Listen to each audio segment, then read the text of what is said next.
והיום אנחנו נלמד איך בעצם לתפור את הסרט אל נעלי אצבעות, או אם תרצו, אל נעלי הפוינט. אז מה שצריך זה נעל פוינט חדשה, סרט שרצו שיהיה בצבע של הנעל, כמובן הסרט עצמו, שאנחנו נתפור עוד רגע, ועט, מאוד פשוט.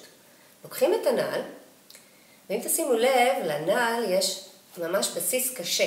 אני הולכת לקפל את החלק האחורי של הנעל פנימה, כלפי פנים, לוקחת את העט וצובעת ומציירת פס.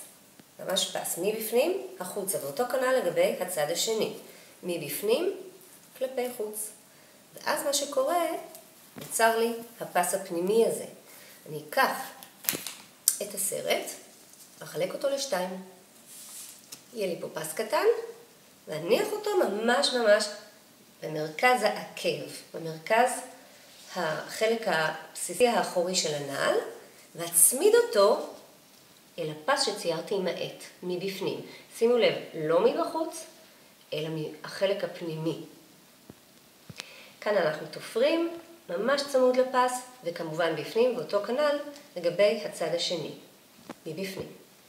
אני אראה לכם דוגמה שתפרתי מקודם, שימו לב, כבר תפרתי את החלק מקודם, וכאן אפשר לראות את התפירה, ומה שקורה זה ברגע שהופכים את החלק האחורי של הנעל, הרקדנית ממש דורכת עם העקב שלה גם על חלק מהסרט. וזה בעצם גורם לסרט להיות הרבה יותר חזק.